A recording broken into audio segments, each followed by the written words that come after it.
Hey guys, what's going on? So today I have another video showing you how I personally do water changes. The importance of a water change is pretty big just because, especially with this heavily stocked pond, and the reason why just topping off the water from evaporation is not as good as a water change is because you don't physically remove any dissolved ammonia or nitrates or whatever you have in the water from evaporation. So when you fill it back up with fresh water, the dissolved content stays in there. Same thing like if I have a small cup of salt water and it dissolves, I don't know, it evaporates half a cup of water, my salinity level is going to be a lot higher because there's less water but the same amount of salt in the cup. So this is pretty much the same thing to remove any physical things in the water. So the way that I do it is I have a pump that I have. It's normally used to pump water off the top of a pool cover, actually. And so there it is down there. You can use any pump you want as long as it has an attachment for a hose.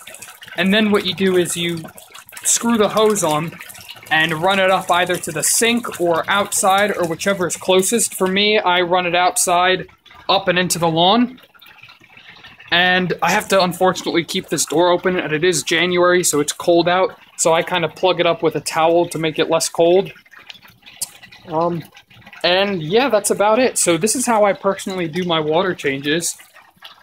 And I'll be back in just a second to show you how I fill it back up. Alright, so about an hour has passed, because my pump is actually pretty slow, which is a bit of a downer, but it gets the job done. So, I drain the water down to about the last ring going around, right before the pump starts sucking air. And this is when I'll unscrew the hose, and bring it upstairs, and I'll show you what I do then. So this is about maybe a 65–70% water change. Maybe a little bit more, maybe about 75% water change monthly. And I know I'm going to get a lot of people complaining about, oh, it affects the turtles, the chlorine and whatnot, and the fish. I've been doing this for like a while now. They've all been okay, no signs of stress. It's a little bit stressful while doing this because the water level is low, but they all seem to be okay with it in the end. Alright, so I'm back here now. I'm now filling up the tub. Also, forgot to mention, I also have a large algae eater in here. He's pretty cool. He just kind of hangs around. So, anyway, now it is time to fill back up the pond.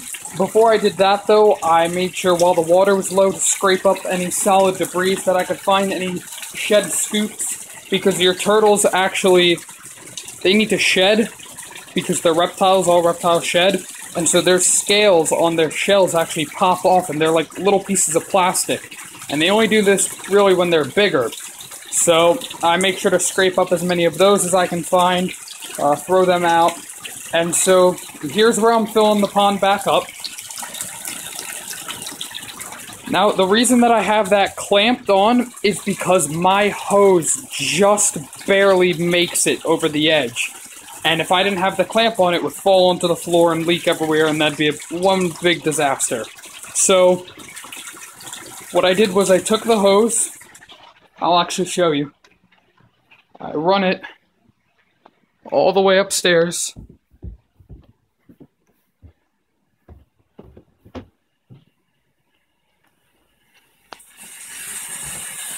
Through my house and up to the sink. So I just tie it onto there, screw it on, and I fill it up with warm water.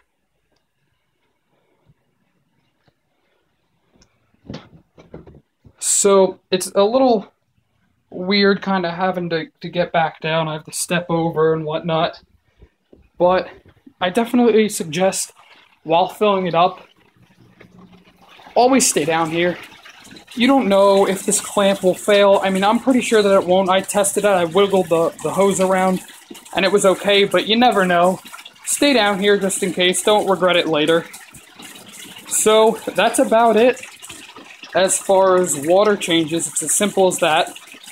Maybe one day I'll get an automated process, but it's a lot easier outside just because I don't have to go so far with the hose and out the door. Also, today was my first really cold water change. Last December, we've been having a warm winter, so I was able to get it done on a warm day, like 50-something degrees. So that's about it as far as water changes and whatnot. I'll be back when this thing is just about full. Alright guys, so the water change is done. This is it. This is the complete product, I guess. This is how far I fill it up. I usually base it off that piece of wood there. And what I do is I go a little bit above that wood, even though their basking spot is supposed to be 100% dry, just because the rate of evaporation is so high down here that in 2 days, 1 day time, that'll be below. So that's why I do that. If I put it below, then in 2 days it'll already be pretty low. So, yeah, that's about it. Let me just show off everyone here swimming around. Sorry for the bad lighting. I think I'm going to be getting a couple LEDs or something to light up the rest of the tank. Here's the map turtle down there. We have the terrapin coming over, one of 3 others. And let me get around over here to show everyone off. They're swimming away. But as you can see, this Cumberland slider here is utilizing the shallow spot with the rock, as is Big Mama, the red ear slider. See, and he's going underneath there for a little cave because I guess he's tired of swimming around, a little bit stressful. He's going to take a nap now. Here's a red ear slider and Diamondback terrapin. There he is. Oh. I probably just got spooked by another turtle coming up. Okay, so I guess that's it. I'm gonna stay down here for a little bit longer, enjoy the turtles. And yeah, thanks for watching again. Any suggestions, let me know. Make sure to subscribe if you want to keep seeing my updates on what I do with the tub, different ways that I do things. Leave suggestions below. And again, thank you for watching.